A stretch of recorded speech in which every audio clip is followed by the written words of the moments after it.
যিনি মামলা দিয়েছিল উনি তো টাকা পয়সা খাবে না, রাগ করে দিয়েছে। এই কথা বলছেন। আমাদের উদ্দেশ্য হচ্ছে ভাই, আপনি রাগ করেন আর খুশি হন, আমি কারো দিকে তাকিয়ে মনের দিকে তাকিয়ে কথা বলি না, আমি আল্লাহর দিকে তাকিয়ে বলছি। যতদিন এই দেশে কোরআন এজহার না হবে, দল মত জাতি বর্ণ ধর্ম নির্বিশেষে কেউ তার অধিকার ফিরে পাবে না।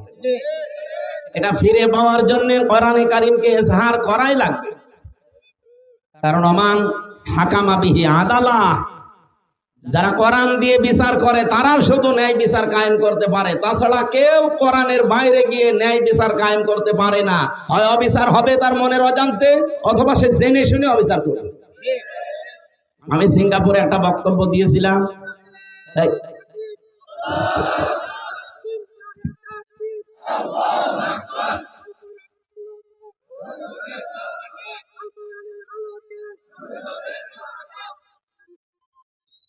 ওখানে আমার জুলুমের উপরে বক্তব্য ছিল।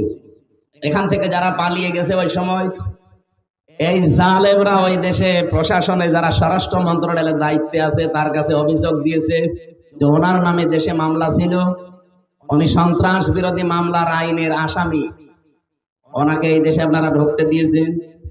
পরবর্তীতে আগস্টের 5 তারিখের পরে যখন মামলা পুরাটা খারিজ হয়ে গেছে, যাদের যাদের নামে ওরা আমাকে নিয়ে গিয়েছিল ওদের নাম ঢুকিয়েছে যে এরা এসে দেশে বিশৃঙ্খলা করতে চায়। ওরা যদি এই দেশের অবস্থা বুঝে যে দেখতো যে পুরাটাই তো বানোয়াট মামলা, এই কাগজ এখন অলরেডি আমার খারিজের কাগজ পাঠিয়েছি, যারা যারা উল্টা মামলা মিথ্যা দিয়েছিল আমার নামে অভিযোগ, এখন তাদেরকে ধরে 1 কোটির উপরে টাকা জরিমানা দিয়েছে। মর শয়তানে পা, যে কাজ যে করে না তার উপরে মিথ্যা কিছু চাপিয়ে তাকে কালার করবেন, ওই দোষ আপনাকে দিয়ে দুনিয়ায় আল্লাহ করাবে, এরপর আপনার মরণ হবে। এখানে এই গোনাহ যেন সামনে কেউ করবেন না, যে যা করেনি তার উপরে চাপিয়ে দিয়ে তাকে কালার করে ফেলে।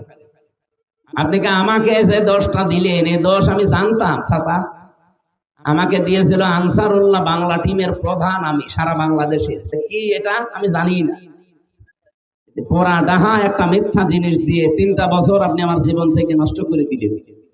আমি এখন যদি বলি যে আপনাকেও আমি এরকম মামলা দেব, কারণ যতটুকু আমি পেয়েছি আমি তো ততটুকুই দিচ্ছি, আমি তো বেশি করছি না।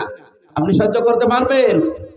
আমার জীবনের উপরে যত কঠিন পরিস্থিতি তৈরি করেছিলেন, জেলে রেখেছিলেন, জেলে না, ওটা তো জেল ছিল না, ওটা ছিল ফাঁসির কন্ডেম সেল, যেখানে মার্ডার মামলার আসামিরা থাকে। আমি কি মার্ডার করে গেছি?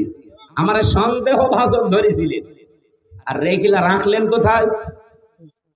যোগাযোগ বিচ্ছিন্ন করে দিয়েছিল 3 বছর। আমি জানি না বাইরে কেউ আছে কিনা, এমন একটা জায়গায় তালাবদ্ধ করে 24 ঘন্টা সিসি ক্যামেরা দেওয়া, কেউ আমার সাথে যেন কথাও না বলে। এত কঠিন করলেন কেন? যা যা করেছিলেন আল্লাহ আপনাদের উপরে ঠিক তাই তাই করবে। আপনি দেখেন এখন যারা এই জুলুমের সাথে জড়িত ছিল তারা এখন বুক ফুলিয়ে বেড়াতে পারে। নিষিদ্ধ কয়েকটা সংগঠন আছে এই দেশে, ছাত্রলীগ, আওয়ামী লীগ নিষিদ্ধ না? ছাত্রলীগের যে সভাপতি ছিল তার বাবাটা মারা গেছে কয়েকদিন আগে, তাকে তো এই দেশে কেউ নিষেধ করেনি যে বাবার জানাজা পড়া নিষেধ না, সে ভয়ে আসেনি, কারণ সে জানে আমি গেলে জনগণ পিটিয়ে মেরে ফেলবে।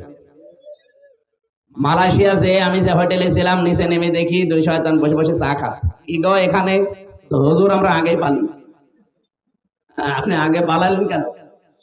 আপনার না 620টা বাড়ি বানিয়েছেন, বলছে থাকবো কি করি, বাড়ি তো আর বৈধ না। ও নিজেই বলছে যে হুজুর এখন দোয়া করেন, এখন অন্য নামে দোয়া করলে কবুল হবে? 620টা বাড়ি, আপনি আশ্চর্য হয়ে যাবেন না? একটা বাড়িতেও থাকতে পারে না। ওই দেশেও বাড়ি আছে তার, সাহেব পাড়া নাম দিয়েছে, কিন্তু তালাবদ্ধ, থাকে না, থাকে না হোটেলে। আর এক একটা হোটেলে ভাড়া কি বাংলাদেশের টাকায় 80,000, 1 লাখ, 1,20,000 টাকা ভাড়া। এই টাকাগুলো তো ওর বাবার টাকা না, হ্যাঁ, সবাই জনগণের টাকা। এই জনগণের টাকা ওখানে নিয়ে কয়দিন থাকবেন আপনি এভাবে হোটেলে? বাইরে যেতে পারেন না, বসে বাইরে যে মায়ের খাবো। 20 লাখ বাঙালি থাকে এই দেশে, পিটিয়ে ভক্তা বানিয়ে ফেলেন। কি বৃষ্টি হচ্ছে? বৃষ্টি হচ্ছে?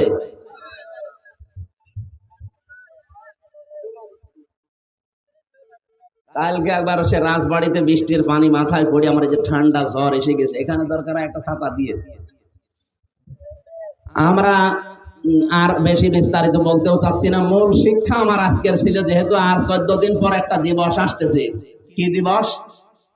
কোরবানি। বলেন বলেন। ঈদ উল আজহার প্রায় 27টা শিক্ষা আল্লাহ আমাদের দিতে চান, 1 বছর পরে পরে আসে। এই 27টা শিক্ষা যদি আমরা দুনিয়াতে নিতে পারতাম, কোরবানি প্রতি বছরে বছরে আসা লাগতো না, একবারেই আমাদের কোরবানির শিক্ষা দেশে ইসলাম কায়েম করে দিত।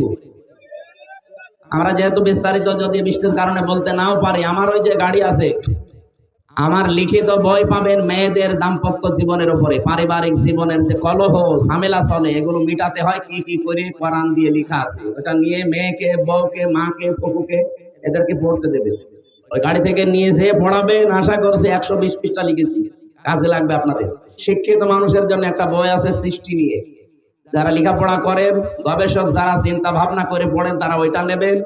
আর মেয়েদের জন্য ওইটা নিয়ে যাবে, কাজে লাগবে যদি আমরা শেষ পর্যন্ত যেতে না পারি। আপনারা এই ভেতরে আসেন, ভেতরে আসেন। বৃষ্টির পানি মাথায় পড়লে আমার মতো আবার সুস্থ হয়ে যাবেন। সুবহানাল্লাহ, আলহামদুলিল্লাহ, লা ইলাহা ইল্লাল্লাহ।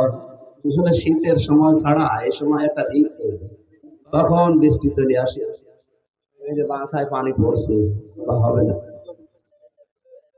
আমার আয়াত ছিল আজকের মূল বিষয়, লিকুল্লি উম্মাতিন জাআলনা মানসাকান। আমি প্রত্যেকটি উম্মতের জন্য মানসাক দিয়েছিলাম। মানসাক মানে কোরবানি। কেন কোরবানি দিয়েছি, কেন এটা করা লাগবে? শুধু গোশত খাওয়ার জন্য নাকি? না, লিয়াজকুরু ইসমাল্লাহি আলা মা রাযাকাহুম মিন বাহিমাতিল আনআম।